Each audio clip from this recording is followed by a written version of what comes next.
penny tax, I should repeat, and she had the courage also to do the soda tax, which all of you are familiar, which had a great impact on healthcare movement in Cook County, though it was short-lived. And now she faces the challenges not only of turning around the Stroger Hospital, but the Cook County jail system. And do you know that it costs $163 per day to keep an inmate in the prison system? And the sheriff's office, the 5.2 million people who are residents of Cook County, she oversees all their services, and she's also now venturing into economic development and planning initiatives for the Cook County. She oversees a budget of $4.2 billion. And half of it goes for the healthcare system and the other half for the Cook County Sheriff's Department. Ladies and gentlemen, the American Multi-Ethnic Coalition is proud to endorse Ms. Toni Preckwinkle as the next president of the third term of Cook County Board of Commissioners. Without any further ado, to the wonderful, dynamic Iron Lady of America, Toni Preckwinkle. Thank you very much. Thank you all for coming, and I want to thank the American Multi-Ethnic Coalition for your support. I'm very grateful. I'm grateful for your presence today. As you heard in that kind introduction, the last 8 years have been a real challenge. But we've managed to put forward 8 balanced budgets. 8 balanced budgets. Every year we had a balanced budget. We made about $858 million in cuts. We reduced our workforce by 14%. We reduced our indebtedness by 11%. So I've tried hard to be a good fiscal steward of county government.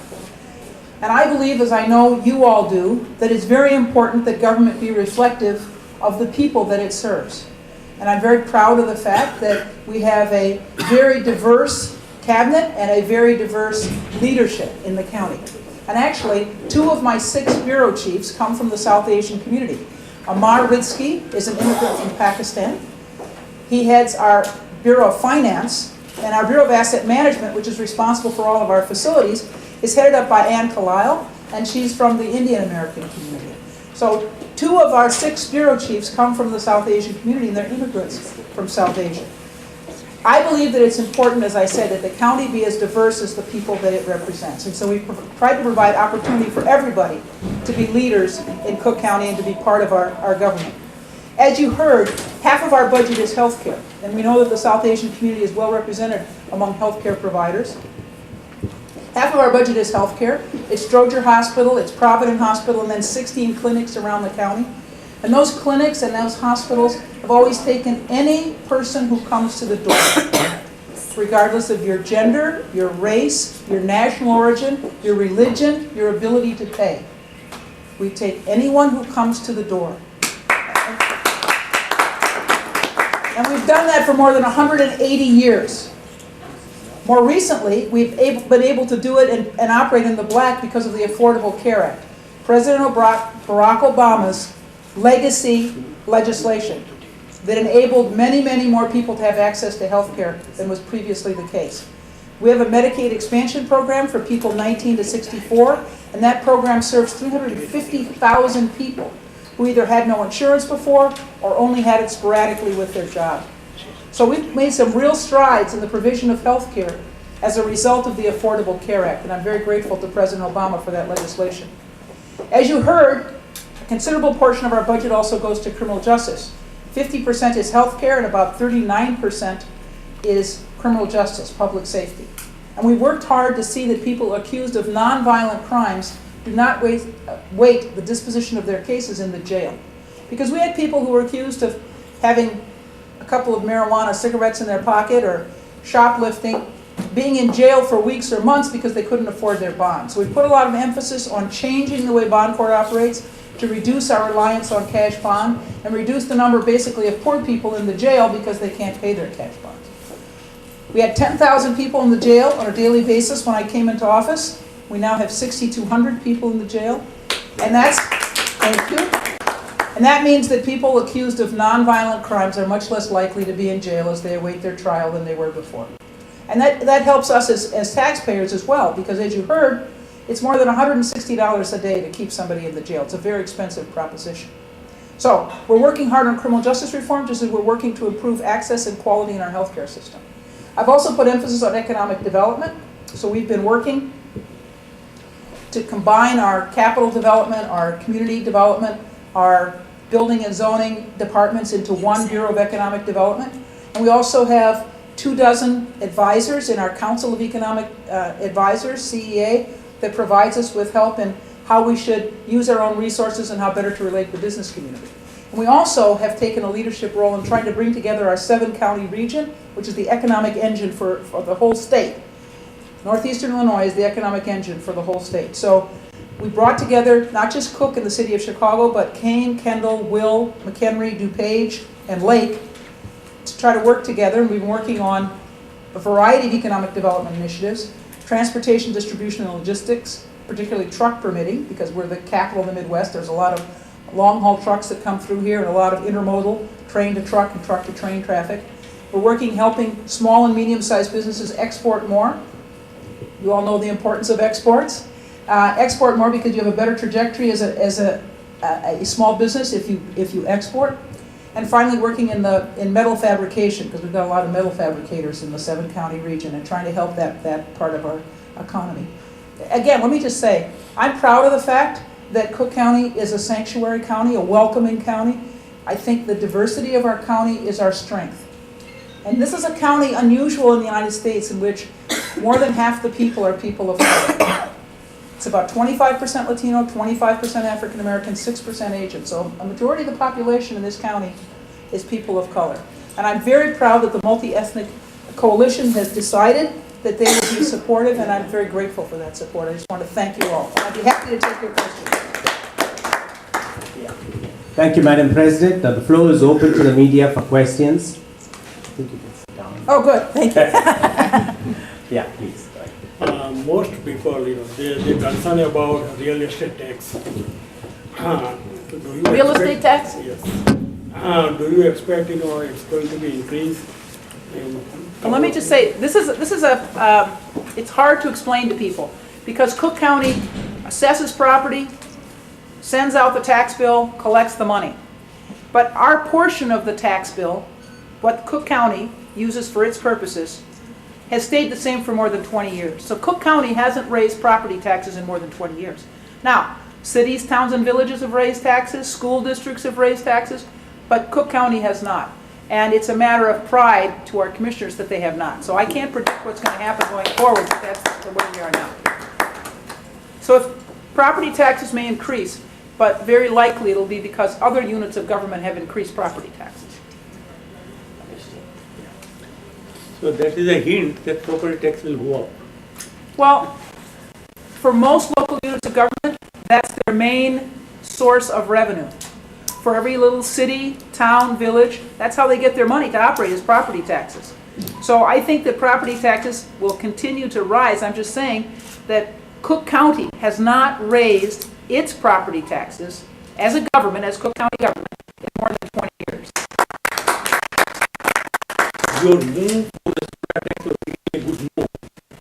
And it died, and we feel sorry about it. But what do you think a replacement will be there? What replacement will be there? I'm not sure that there are any votes for revenue at the moment. I think our commissioners who supported the city treasurer's tax feel a little burned by what happened. And so when we were putting together this budget to see if there was a revenue source that we could replace the $200 million that was lost, we didn't find any votes for revenue. And let me just say, this is good public policy. Sweetened beverages are a big contributor to obesity. Obesity is a driver of diabetes and heart disease. But sometimes good public policy is not possible or popular. And this was surely a case where it wasn't popular. It was not popular. Yeah, I agree. But it was good public policy. Good policy. And it's done, and we've moved on, and we had a real challenge with our budget. Instead of making $115 million in cuts, we had to make $315 million in cuts, and we did. We ended up laying off 328 people, cutting services and programs, because we have to have a balanced budget. Unlike the federal government, we cannot have unbalanced budgets. And we every year had a real balanced budget. It's a big contribution from you. Thank you. We worked hard, yes. Yes, Why you think the McCormick at one time was biggest trade shows in Chicago? right. What happened? Well, you know, I think the business has changed. There was a time when the only way in which you could see new products or meet with people was to go to a show, go to a convention. But now with the internet and with conference calls and Skype, you can meet people, you can talk to people, you can do that networking. You don't necessarily need to be face to face. And so I think that changes in technology, particularly communications technology, have changed the dynamics for shows of various kinds. And I think it's not just McCormick Place that has struggled in this new environment. I think it's broader.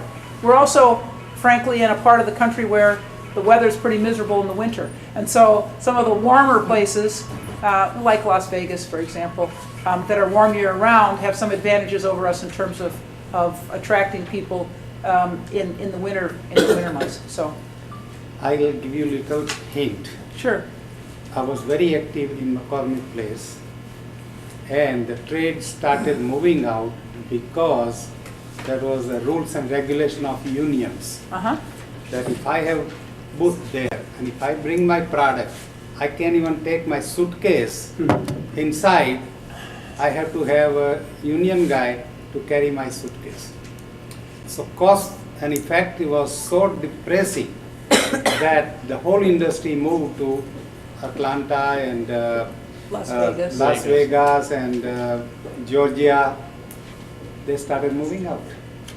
Well, I know that there have been recent changes in the last several years in the work rules at McCormick Place that I think have made it more economical for vendors as they come to the city for these shows. But I can't speak to the long-term history. Yeah, the biggest problem is that union. They have created so much rules and regulations. Industry started moving out into China because of all these things. Well, I think the movement to China is a reflection of the lower wages that can be paid there, as much as anything else. And whether or not our American workers are unionized, they're going to make more money than workers in China. Ma'am, you mentioned that all your Cook County hospital Yes. give same treatment to everybody. Yes, everyone. About undocumented immigrant, because many of them they don't have own social security number. We serve the undocumented. We always have. We never ask anybody about their citizenship status. Never. And actually, let me just say, there are 72 hospitals in Cook County. 72. 45% of the charity care, that is care for people who can't pay, is done by our two hospitals, Stroger and Providence. So we provide almost half of the care to people who can't pay. And as I said, we never ask anybody about their status, never. And we serve anybody who comes to our door. But they ask for the social security number, and many of them they don't have own social security. All right, well, that's something I'll check into. If they don't, we serve anybody. I mean, they may ask for your social security number, but they're not going to refuse you service because you don't have one. Anybody who comes to the door gets service. And you need to spread that news. Yes, And yes. because the fact that they ask for your number doesn't mean they won't serve you if you don't have it, okay? And I'll make sure that that gets addressed. Yes. However, that cost is still there. Who pays for the cost? Well, the people of Cook County pay. And let me just say, I'm proud of the fact that we serve whoever comes to our door. And I think that it's important that everybody have access to good health care. Dr. Ram Raju, who was head of our health and hospital system for several years before he went back to New York to run the healthcare system there, used to say to me all the time, if you want to be healthy, you want everyone around you to be healthy. You want the people who you meet on the bus, you want the people in the office, you want the people who serve you in the restaurant. You want everybody to be healthy because then you have a better chance of staying healthy. And so we should provide health care to everybody because it's in our own interest. It's something called herd health. If everybody around you is healthy, you have a better chance of staying healthy. And so the people of Cook County for more than 180 years have run a healthcare system where we provide health care to everybody. I work in the mental health field and I deal with ex-offenders. I want to know, is there going to be more money for ex-offenders coming out of Cook County for mental health? Because there are a lot of those individuals who come to my program, and getting them into service in an expeditious way, is there going to be more money for mental health services? Dr. Raju, when he headed up the healthcare system, said we ought to get into the Affordable Care Act, Obamacare, because we hadn't. And so we started going to Washington to talk to our congressional delegation and to talk to people at the Department of Health and Human Services in Washington. And when we put together our Medicaid expansion program for people 19 to 64, Medicare, again, is for people 65 and older, but Medicaid expansion was part of the Affordable Care Act. We included behavioral health services because the hospital, frankly, the health and hospital system hadn't done very much in mental health previously, so this is all in the last 5 years that this has happened. So we made behavioral health services a part of the Medicaid expansion program. We absorbed an organization called C4, which was a behavioral health services organization, into our healthcare system when they were financially struggling, because we knew it was important to provide behavioral health services to the residents of Cook County. So we put a lot of emphasis on behavioral health, and we enrolled people in the Cook County Jail in county care, which is our Medicaid expansion program, so that when they get out, they can have access to both physical health treatment and mental health treatment. No, there is a scarcity for the doctors, especially primary care. Right. Most of the hospitals, they don't have enough residency spot, and many graduate doctors, they even don't find residency at all. That's a challenge to our healthcare system as a whole, but it's not something that I can address as myself. You know what I mean? Because we have 2 hospitals out of 72. And frankly, there's a lot of competition to be residents at our hospital because it's a nationally known institution for the kind of good care that it provides to people. So there's a lot of competition for our slots, and I can't tell you what's happening in the 70 other hospitals. You know what I mean? So this is a challenge to our healthcare system more broadly, which I'm not sure that I can address as president of the county with just our 2 hospitals. You know what I mean? Any other questions? Thank you. Thank you so much. Well, you heard President, her complete, from A to Z, she has addressed topics from increase of property taxes to healthcare and mental health services and economic development. What we would like to offer you, President, on behalf of the American Multi-Ethnic Coalition is we wanted to have an economic meet sometime in July to focus on investment opportunities in Cook County. Okay, We we'll be have happy been to do that. discussing with your staff regarding that. Okay. And we have dates, and we are inviting investors from all over the world to come in and to showcase Cook County. That would be wonderful. Be Because- happy to do that. Thank you. And now I'll request the closing remarks from the charming young president and owner of this restaurant, Hema's Kitchen, Mrs. Hema Potla. And Hema's Kitchen has been selected by the Grubhub as one of the top 3 restaurants in the whole country.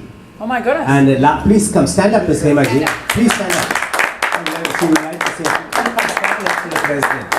And Ms. Hema Potla's restaurant, last week on Monday, they has 20 camera crew from Grubhub, flew in from New York and London, and did the whole day photo shoot here.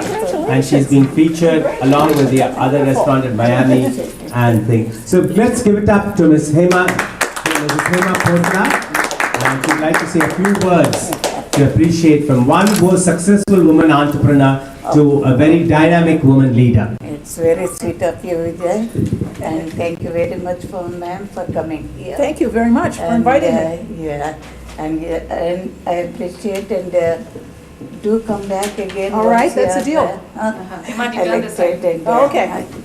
yeah, thank you so much. Well, thank you. Thank you for inviting me. I appreciate it. Thank you. Now I'll request the charming Chief Operating Officer of Hema Kitchens. They have a restaurant in downtown, and restaurant here is Premila Potla, wife of Jaggi, to garland our president with a sandalwood garland, which is a traditional Indian garland, Sandalwood is found in South India, in Karnataka, and she would formally garland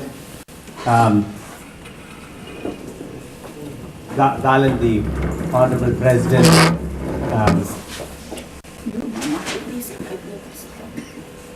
Toni Preckwinkle. That's my daughter. Oh, okay, thank you. Ma'am, it's an honor to meet you. Thank you very much. And she's also presenting a traditional shawl. Okay. this side.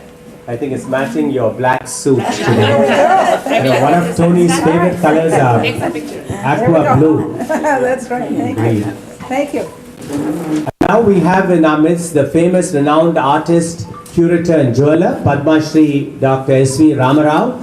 And his jewelry collections, you know, are very profound in coral and pearl work. Apart from his original oil paintings, which are compared to Picasso, he would like to present a jewelry pearl set, which he has curated to the President, Ms. Toni thank you. Preckwinkle. Thank you. Padma Shri is the highest honor from India. Oh my He is- goodness. And we're very happy to have him in our midst. Oh, that's And he beautiful. It's a Thank you so handmade much. piece of pearls Thank from you so Hyderabad. much. He belongs to Hyderabad city, the same city where Hema ji comes from, the city of pearls. Thank you very much. That's beautiful. Beautiful. Thank you. Thank you very much.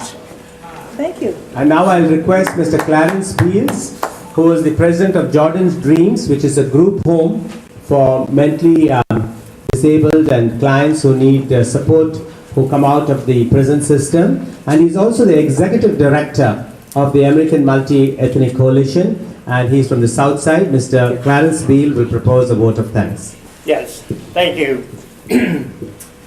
We'd like to thank the media and distinguished guests. We'd like to really acknowledge the work you guys are doing, making sure we had this press conference for our beloved Toni Preckwinkle. We want to make sure